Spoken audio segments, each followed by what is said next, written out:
Assalamualaikum warahmatullahi wabarakatuh. Perkenalkan, saya Ryan Zisan, mewakili daripada kelompok 5 atau divisi keuangan. Di sini saya akan memaparkan sedikit rancangan keuangan daripada ZC. Adapun anggota kelompok kami itu ada Faris Hudaili, kemudian Azlan, saya sendiri Ryan, Fazel, Putri Muhida, Andrea Widi, Kalisa Ufairah, Kalisa Bumaira, dan Arik Raban. Ada 9 orang. Jadi anggaran pengembangan platform dan tim yang kami anggarkan itu untuk 6 orang, ada 4 programmer dan 2 desainer. 120 juta untuk 4 programmer dan 48 juta untuk 2 desainer. Sedangkan untuk infrastruktur, cloud and server itu kita anggarkan 12 juta, lisensi dan deploy smart contract itu sekitar 8 juta. Totalnya 188 juta. Untuk operasional sendiri, internet dan listrik kami anggarkan 6 juta. Transportasi dan logistik lapangan, ini ketika proses mempromosikan, itu sekitar 24 juta. Dan sewa kantor itu nggak dihitung, karena nanti pengerjaan semuanya dilakukan di Universitas Syah Kuala dan kerjasama dengan Indigo Space Banda Aceh.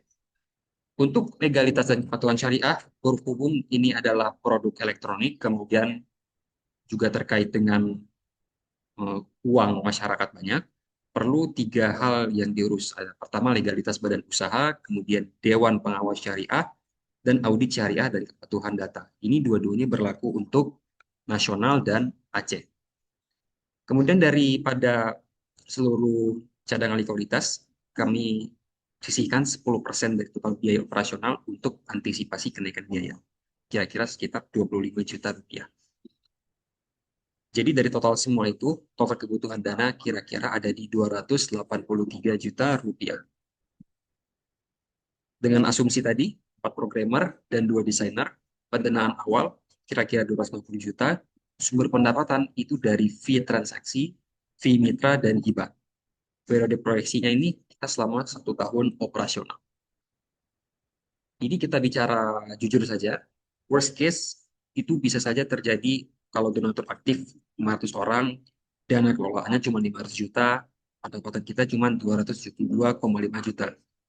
Biayanya itu 328 juta. Jadi kita rugi 55,5 juta rupiah. Kalau terjadi worst case selama 5 tahun berturut-turut, ya diperkirakan baru tahun kelima lah kita bisa dapatkan BMP atau balik modal. Normal case, ini normal yang kita harapkan.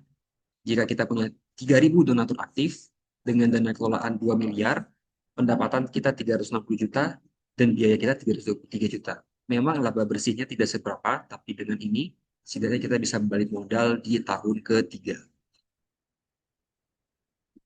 Ini skenario yang sangat kita harapkan, memang agak sulit mencapainya dengan donatur aktif 10.000 orang, kemudian dana kelolaan 10 miliar, pendapatan 620 juta, biaya pengembangan 420 juta, dan laba bersih 229 juta. Di sini profitnya cukup besar dan kita bisa balik modal di tahun kedua. Untuk analisis IAC kira-kira kita perlu nilai segini untuk menarik 1 orang customer. Di kondisi paling buruk itu nilainya besar sekali, 160.000, sangat tidak sehat. Kalau di normal case itu jauh menurunnya, sekitar 25.000 rupiah, dan di best case itu sekitar 14.500 rupiah. Jadi target kita itu setidaknya bisa di bawah 50.000 per donatur. Itu nilai yang kita tetapkan. Untuk balik modalnya sendiri dengan biaya tetapkan tahunan sebesar 206 juta yang terdiri dari gaji tim, infrastruktur server, legalitas dan audit syariah, serta utilitas kantor, maka kira-kira kita bisa punya arus kas yang seperti berikut. Ada inflow-nya, ada outflow-nya. Inflow-nya itu dari fee transaksi, fee mitra, sama hibah. Untuk outflow-nya itu gaji tim, infrastruktur, operasional di lapangan, edukasi, legalitas, dan pemasaran. Jadi model bisnis kita ini, fee transaksi donasi 0,5%, ini ada fee tahunan atau mitra, ada hibah dan crowdfunding dari jamaah, sama pengelolaan wakaf produktif. Jika memungkinkan, model ini dirancang untuk menjaga keberlanjutan operasional platform. Fee-nya itu kira-kira kami tetapkan 0,5% dari setiap donasi. Ini sudah cukup untuk menutupi biaya operasional dan cukup juga untuk kita profit. Fee minimumnya itu sekitar Rp50 dan maksimumnya itu 25.000 per transaksi. Jadi pemotongannya itu dilakukan otomatis melalui smart contract, jadi tidak ada istilahnya itu dimainkan ya. Legalitas startup yang harus kami urus pertama ada pendaftaran PT, kemudian ada PSE Kominfo, izin fintech syariah, Dewan Pengawas Syariah, kepatuhan UU Perlindungan Data Pribadi. Ini baru secara nasional, nanti secara di Aceh lagi itu ada dinas syariahnya dan lain-lain. Ini ada banyak sekali hal-hal yang legalitas yang perlu diurus. Kemudian yang terakhir, pastinya setiap kuartal itu perlu ada laporan untuk investor. Kami perlu menyiapkan laporan laba rugi, arus kas, neraca, perubahan modal, dan dashboard investor. Tadi saya seharusnya ada bilang di awal, untuk gaji programmer dan lain-lain itu setengahnya merupakan ESOP atau diganti dengan saham. Jadi kepemilikan sahamnya juga nanti ada untuk karyawan. Nah, kesimpulannya, Zchain ini ada potensi untuk jadi platform fintech syariah yang berkelanjutan.